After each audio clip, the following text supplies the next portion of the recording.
Água mole em pedra dura, tanto bate até que fura. É verdade, mas não adianta dar murro em ponta de faca, também é real.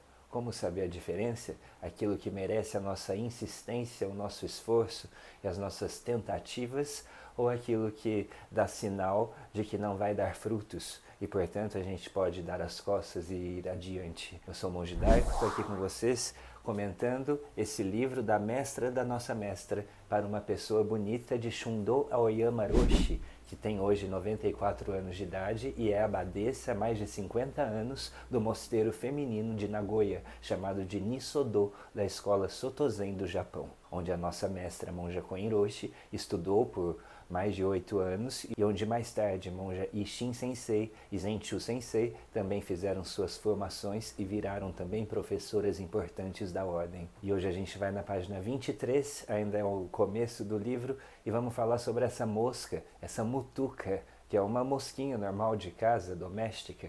Estava Oyama Roshi em seu templo, na sua sala, tendo essa conversa com essa senhora que reclamava muito da vida.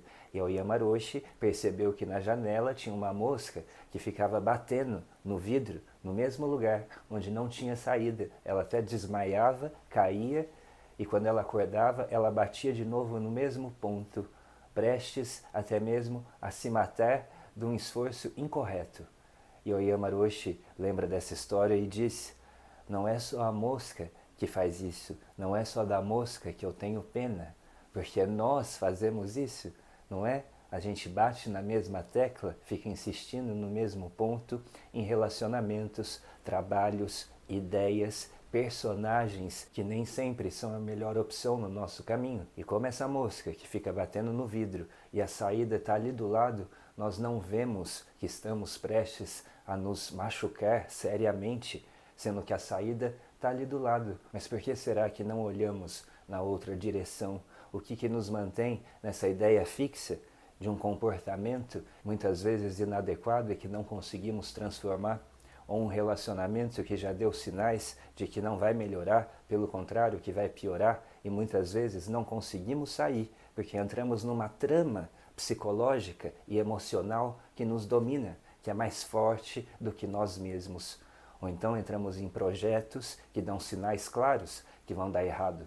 Inclusive fica uma dica: se o primeiro passo for errado, saiba que a chance do projeto fracassar é muito grande. Assim nós dizemos do início do ano, que são os primeiros passos desse ano que começou. É muito importante que as nossas casas estejam limpas, que as nossas palavras sejam educadas e não brigar no começo do ano, porque a raiz, o início desse ano, a maneira como nós passarmos esse início, vai de uma forma ou outra influenciar o desenvolvimento de todo o ano. Agora, como saber na nossa vida, quando as situações chegam até nós, quais são aquelas que a gente deve investir o nosso esforço, a nossa atenção, os nossos pensamentos, a nossa expressão, e quais são aquelas que não vão ser legais?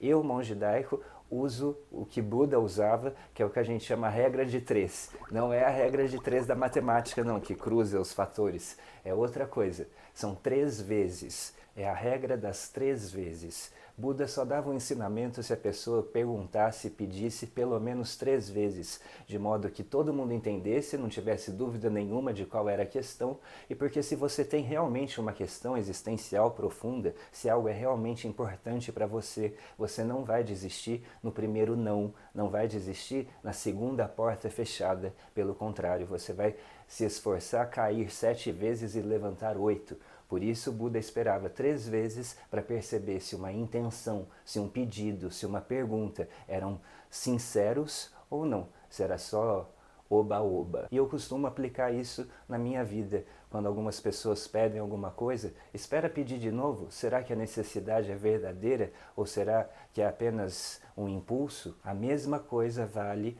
para sinais negativos, para coisas que é para parar de fazer. Se uma pessoa já te desrespeitou uma vez, duas vezes, três vezes, é o limite. Três vezes já é o suficiente para perceber um padrão. E nós conhecemos as pessoas não pelas palavras ou ações isoladas, mas pelo padrão que elas mantêm ao longo do tempo. Se você está num projeto ou numa relação onde já teve pelo menos 3 sinais de que algo está errado, vale a pena prestar atenção.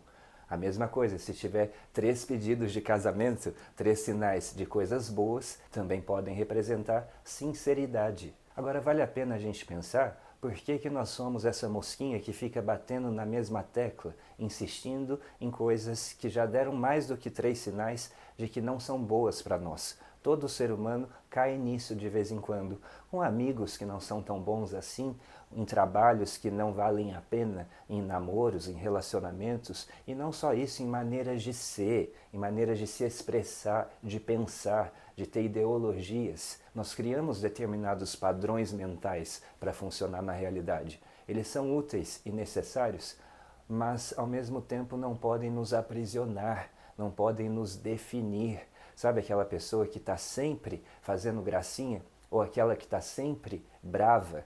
Ou sempre triste? Ou sempre repetindo um comportamento, um vício de maneira de ser? Charlotte Jokobeck, essa grande mestra zen, dizia que nós temos pelo menos 2 ou 3 sistemas principais que definem o nosso comportamento interno e exterior também. Temos essas estratégias básicas de como ser, de como agir, de como reagir, de como se comportar em grupo, em sociedade, de como ser o eu. Essa é a ideia que nós fazemos de nós mesmos. Temos 2 ou 3 padrões principais e uns 5 ou 6 secundários. Sempre que você está bravo, ou está com ciúme, ou está aflito, aflita, estressada, preocupada, sempre que tem essa maquininha de angústia funcionando na cabeça, pode saber que um desses programas, um desses padrões estão rodando no software da consciência. E nós não somos obrigados a viver sempre viciados nos mesmos padrões. Aí entra a prática da meditação e da pessoa desperta, que desperta para si mesma, para o funcionamento de si mesma, e percebe que muitas vezes estamos dando murro em ponto de faca. Somos essa mosca iludidas que não estou vendo o vidro na minha frente, estou só vendo do outro lado e não estou percebendo que eu estou me ferindo, porque eu estou obcecado numa determinada direção que me limitou, que me bitolou. Sabe, bitola é aquela coisa que põe no olho do cavalo para olhar sempre na mesma direção.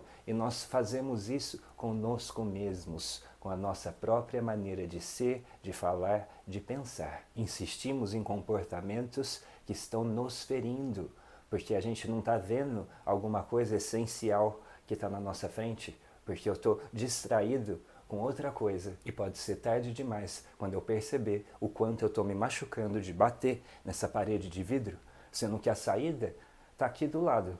Eu preciso olhar para outra direção, ou preciso fazer o caminho inverso da onde eu entrei. Sabia que rato não dá marcha ré? Então, se você pegar um cano, tapar uma ponta e colocar um rato dentro, ele morre lá dentro porque ele não sabe voltar, virar e andar na direção oposta. Nós humanos não somos ratos.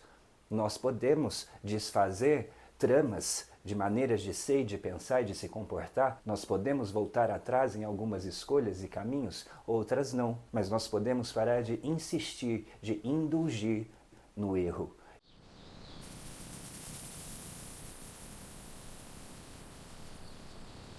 E essa regra das 3 vezes também está nos mosteiros japoneses. Eles te ensinam uma coisa com perfeição de detalhes, como tocar o sino, como preparar o altar para a cerimônia que vai acontecer em seguida, como cozinhar determinados alimentos e colocar à mesa. Então a primeira explicação é impecável, estilo japonês, excelência de detalhes. E você que anote e aprenda tudo com o caderninho que o monge anda no bolso. Se você errar, a culpa é toda sua, porque terá sido bem explicado, nos mínimos detalhes, e com a confirmação de que a pessoa à sua frente está entendendo. É muito bem explicado as coisas no Japão, mas é explicado uma vez. Se você errar, a culpa é sua, mas tudo bem. Um erro é normal, é humano, todo mundo erra. E aí vão corrigir, vão indicar onde você errou pela segunda vez.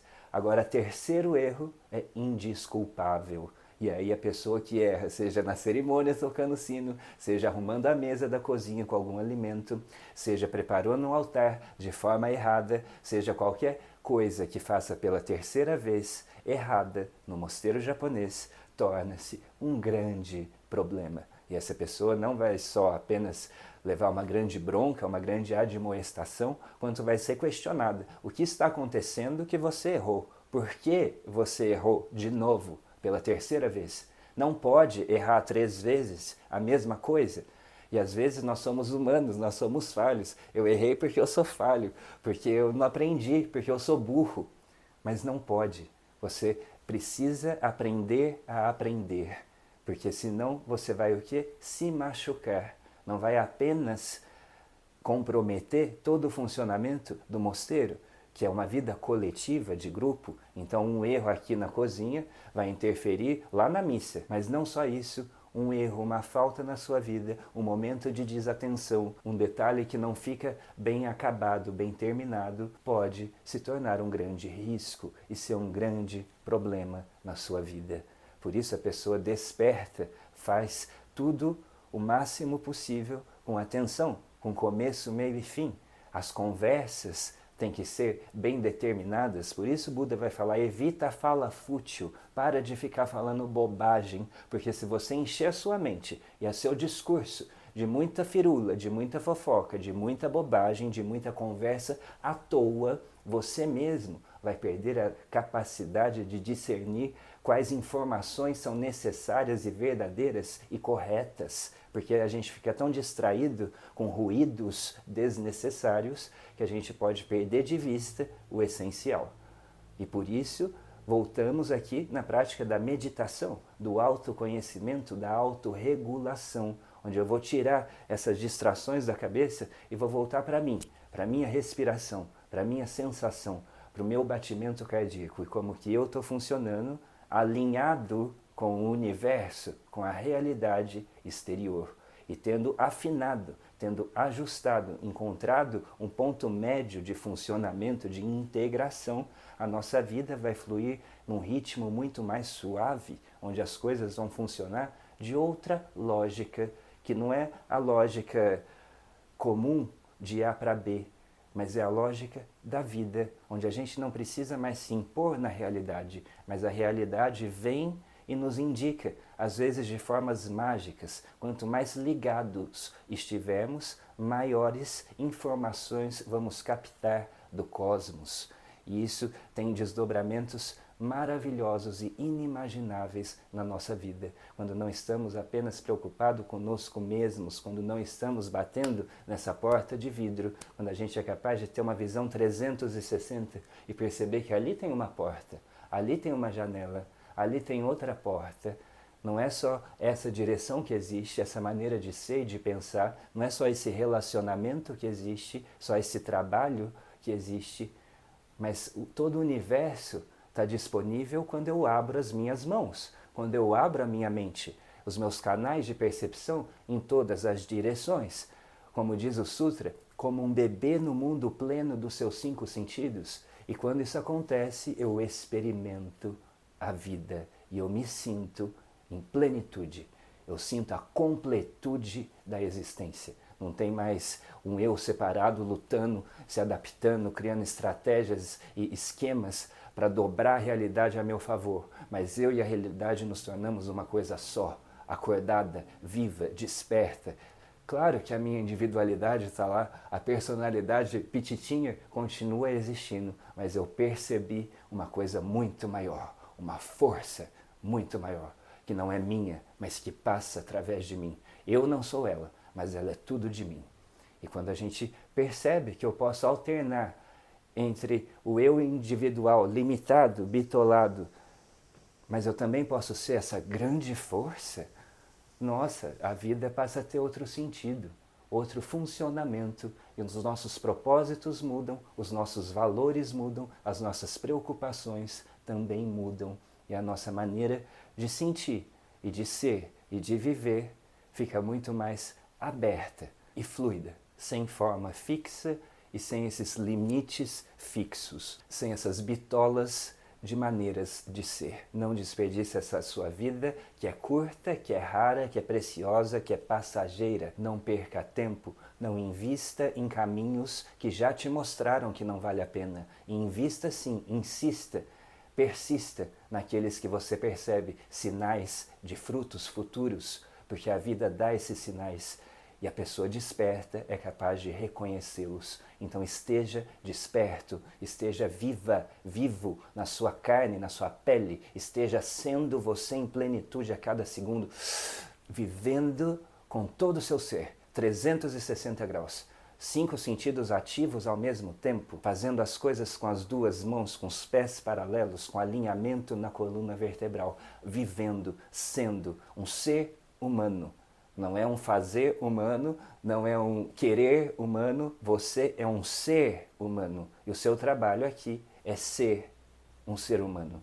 Então seja completamente quem você é. Nietzsche, torna-te quem tu és, não a bitola que você criou para si mesmo, não quando você aprendeu a esconder quem você realmente é, o que você realmente quer, o que você realmente sente, o que você realmente tem vontade de falar. O nosso trabalho, a nossa missão nessa vida é descobrir ou criar os meios para nos expressarmos tais quais somos. Não temos tempo a perder, não temos outra oportunidade. Desperte, perceba quem você é e honre, tenha dignidade de ser esse ser sagrado nesse corpo maravilhoso humano, com essa mente maravilhosa humana que temos para desfrutar a existência. Eu sou o monge Daico, sou o monge Zen, estou aqui com vocês todas as semanas, compartilhando sobre esse livro para uma pessoa bonita de Shundou Aoyama Roshi, a mestra da nossa mestra, Monja Coen. Vou lembrar vocês, se ainda não se inscreveu nesse canal, se inscreve agora, deixa um like no vídeo para ganhar engajamento, um comentário bem bonito e compartilha com quem você gosta. Também vai aparecer aqui um QR Code na tela que você pode fazer uma doação, que não é para mim, é para o Zendo Brasil e para o templo que está sendo construído em Campos do Jordão. É sempre uma alegria estar aqui com vocês e continuamos a nos encontrar na grande mente Buda, a mente Bodai, a mente desperta e iluminada do Zazen.